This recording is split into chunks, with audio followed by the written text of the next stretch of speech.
Welcome to Lean Precast Insights.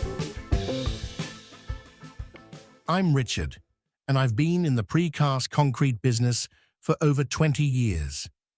Today we're talking about why most precast plants are leaving real money on the table and what the good ones do differently. The problem.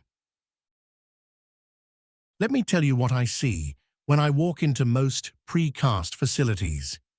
Plants doing 15 to 25 million euros in revenue, 80 to 120 people, and they're making maybe 6, 7, 8% operating margin if they're lucky. That doesn't sound terrible until you realize that the better plants, same market, same products, often older equipment, are making 11, 12, sometimes 13%. Where's that extra 4 or 5 points going? It's not material costs. Everyone pays roughly the same for concrete and steel. It's operational waste that everyone just accepts as how the industry works. I'm going to tell you what that waste looks like and what you can actually do about it. The real wastes. Here are the 5 things killing your margin. First, waiting. Your crane is the bottleneck. It's serving 6 casting beds. 3 beds are ready to strip, but the crane's busy setting forms for tomorrow. Meanwhile, people are standing around. Or your concrete truck shows up, but the mold isn't ready because someone's still tying the rebar cage. Or the batching plant can only serve 1 station at a time, so you're waiting in queue.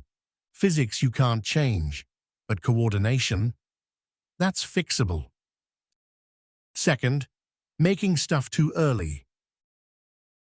You cast elements 2, 3 months before they're needed because we've got the capacity, or just in case. Then they sit in your yard, taking up space. I worked with one plant that had 800,000 euros worth of finished goods sitting outside. Some of it had been there 6 months. That's working capital just sitting there. Plus you're paying to move it around the yard. Plus some of it needed repairs from weather exposure. Third, rework and scrap. Honeycombing because the concrete was too stiff or the vibration wasn't right. Cracks from stripping too early because you were rushing. Wrong embed locations because the MEP coordination drawing came late and nobody told production. Surface repairs you can maybe live with. Full recasts? That's your margin gone. Fourth, people walking. Your facility layout probably evolved over 20 years. The rebar tying area is on one side, the molds are on the other side, the crane path is inefficient. Materials are stored wherever there was space. Every day, your people walk kilometers just doing their job. That's wasted time and wasted energy. Fifth, inventory sitting outside. Rebar getting surface rust, cement bags getting damp, inserts and embeds scattered across 3 different storage areas so people can't find what they need. And don't get me started on trying to find a specific finished element in a yard with 300 pieces. What the better plants do. So what are the plants making 11 to 13% doing differently? They make the schedule visible. Not just to the office, to the crane operator, to the production crew, to QC. Big screens showing what's casting today, what's stripping today, what's shipping today, where each mold is in the cycle, when the truck's arriving. One hollow core plant I worked with was running their extruders at about 55% capacity utilization. Not because they didn't have work, they had plenty, because coordination was terrible. People didn't know what was priority. The crane was in the wrong place. The batching plant didn't know what mix was needed when. Just by making the schedule visible and coordinating the sequence properly, they got capacity utilization up to 72% within a year. Same equipment. That's massive additional revenue with almost no additional cost. They reduce variation in critical processes. Look, you're not going to standardize everything. Experienced people know what they're doing. But for critical quality points, how you prepare a mold, how you place rebar for specific connection details, how you finish exposed concrete, you can show people the right way. Take your best finisher. Film him doing an exposed architectural panel. 2 minutes. Show that to new people instead of just saying, make it smooth. Does this mean new guys are productive in a week? No. Finishing still takes years to learn properly, but it cuts the training time and reduces the random quality variation you get when everyone's doing it their own way.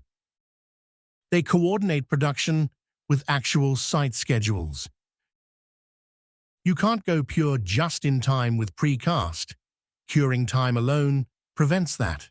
But you can stop casting stuff 3 months early. Talk to your major customers weekly. Understand their actual installation sequence. Batch similar elements together to reduce changeovers on your molds. That plant, with 800,000 euros in the yard, we got them down to 300,000 euros by coordinating production timing with actual site deliveries. Still had buffer stock, you need some, but not elements cast in March for a June installation that kept getting delayed. Better cash flow, less yard chaos, fewer weather-damaged elements needing repair. They catch problems the same day they happen. Every morning, 10 minutes. Production manager, crane operators, shift leads, QC. What's the plan for today? Any mold or equipment issues from yesterday? Any concrete quality concerns? What's shipping? Any changes from the office? This isn't theoretical improvement talk. It's operational coordination, so problems get flagged immediately instead of 3 days later when you're stripping the element and finding out the embeds are in the wrong place. Real numbers. Let me give you a real example.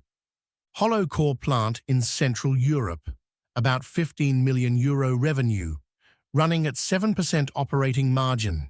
Not disaster territory, but not great either. Too much rework. Probably 8 to 10% of elements needed some kind of repair. Too much stock in the yard. Crane utilization was poor because scheduling was chaotic. People were working hard, but not efficiently. Over 18 months, we worked on this. Better visual scheduling. Coordinated crane movements, so less waiting. QC checkpoints to catch problems before pouring, not after stripping. Weekly planning calls with their 3 biggest customers. They got to 11% operating margin. That's 4 percentage points. About 600,000 euro additional profit annually. They didn't buy new equipment, didn't add a bunch of people, they just stopped accepting obvious waste as normal. Now, if you're already at 10 to 11%, maybe you'll find 2 points of improvement. If you're struggling at 5 to 6%, maybe you can get to 9 or 10. Depends on your starting point and how disciplined you are about implementation. Why plants don't do this? I hear the same objections everywhere. We're too busy fighting fires. Yeah, you are. Know why? Because you're fixing the same problems over and over instead of preventing them. That honeycombing issue that happens every few weeks, that's not bad luck. That's a process that's not controlled. The daily coordination meeting would catch it. Our situation is different. Your situation is exactly like every other precast plant. You've got curing time constraints, crane bottlenecks, customer coordination issues, quality variation, Yard chaos. The specifics vary, but the pattern is identical. We tried improvement stuff before, and it didn't stick. Yeah, because you probably tried 5S, workplace organization, without changing anything else. You cleaned up, put tape on the floor, took photos, and 3 months later, it was back to chaos. That's because 5S alone is just cleaning.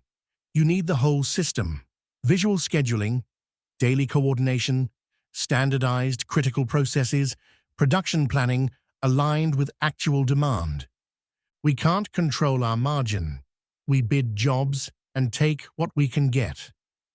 Your margin on a specific project might be fixed when you win the tender, but your operating margin, the efficiency with which you produce, that's entirely under your control. If you're at 7% and your competitor is at 11%, you're both bidding the same jobs at similar prices. The difference is how much you waste in production. Timeline. How long does this take?